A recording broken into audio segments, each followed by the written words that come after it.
1968, the year Bill Russell, the NBA's first black head coach, led the Celtics to a world championship. Bob Gibson won the Cy Young Award. Denver's Martin Briscoe became the first African-American starting quarterback.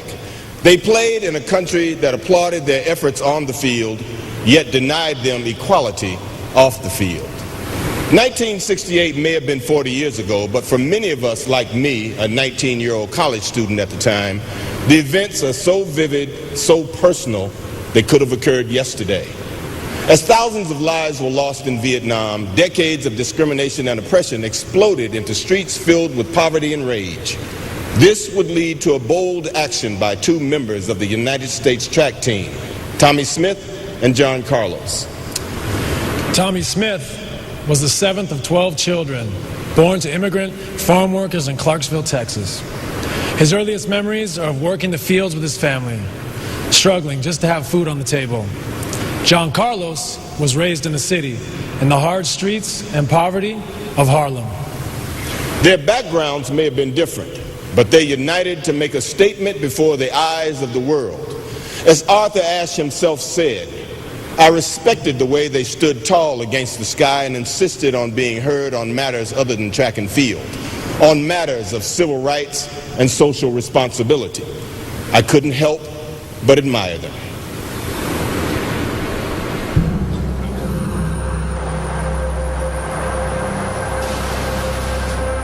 In a turbulent era, they provided a powerful gesture, a silent statement of pride and unity after so many years of racism and prejudice. It's hard to explain just how violent the 60s were. You've got to keep the white and the black separate. People moving out, people moving in, why? Because of the color of their skin. Run, but you sure can't hide. Go smelling they face, nigger. Segregation, determination, demonstration, integration, aggravation, humiliation, obligation to our nation. 1968 was a volcanic eruption at almost every level. That's what the world is today. Hey, LBJ, how many kids you killed today? In the States, that is the shaking of the foundation of American civilization.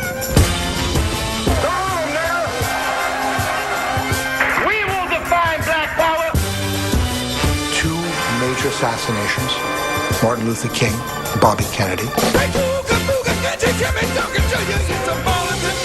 The whole American culture kind of came unhinged. After a summer of violence and loss, the eyes of the world turned to Mexico City, site of the 1968 Summer Olympics. The Games began as a new sense of black consciousness had already taken hold among African-American athletes.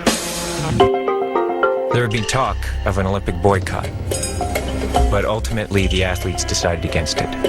Still, many of them felt the need to make a statement for human rights during the Games. Not a day passed that somebody did not confront you with, what are you going to do? How are you going to do it? We had this platform, this stage. The world was looking at you, so wham, there it is. People were really kind of nervous, and nobody was more nervous, of course, than these old white Olympic officials. I think that everybody was prepared for something stunning to happen. But who among them would step up? By day 4, no one had. Then Tommie Smith and John Carlos took their place for the 200-meter final. There's Questad. It's a good start. And Carlos, as usual, has burst out of the blocks. Tommie Smith running pretty well so far. And in lane 2, Bombuk is strong on the outside. It's Edwin Roberts. It's John Carlos right now. It's Carlos and Smith. And here comes Tommie Smith. Smith has done it with his hands in the air. Tommie Smith had set a new world record. In the tunnel, before the medal ceremony, few words were spoken. They walked to the medal stand with their shoes off to symbolize the poverty of their youth. Tommie Smith accepted the gold medal. John Carlos, the bronze. As the national anthem began to play and the American flag was hoisted, Smith and Carlos bowed their heads and raised a gloved fist into the night air. My prayer was a prayer of solidarity, a prayer of hope, that we could unite as a people instead of being separatists in a country that's supposed to be one. Well, once we turned to leave, I really started thinking hard about, the fact that I was a free man, that they could never put shackles on me again. They didn't want to be thought just as people who could run faster or jump higher. A lot of people thought that was just black power. No, that was black people affirming their dignity. So it wasn't anti-American. It was anti-injustice in America. But for Smith and Carlos, the reaction was swift and severe. They were stripped of their place on the team and sent home by their own country. The International Olympic Committee said you will either take them off the team by 5 o'clock, or you will not be in track and field for the last 2 days of the competition. Smith and Carlos were vilified as militant radicals, but their personal sacrifice had just begun. There would be death threats and hate mail, and long afterwards, isolation and unemployment. Years of desperation and anguish for themselves and those they loved. Tommie's career couldn't get a job. He ended up moving in with me. He had lost his apartment, his wife had broken up, and he came with a suitcase in his hand. My parents were being harassed mercilessly. There's real concerns around our safety. So he suffered, and he suffered for years. It chips away at your manhood. After a while, you get to the point where these things are so prevalent to you, you hate to look at the guy in the mirror in the morning. It's just amazing how a country can quickly turn, that you win a gold medal for your country, and yet as soon as you take that stand and identify yourself as being proud of who you are, then you're condemned. 4 decades ago, Tommie Smith and John Carlos used their moment of Olympic victory to remind America of a greater battle yet to be won.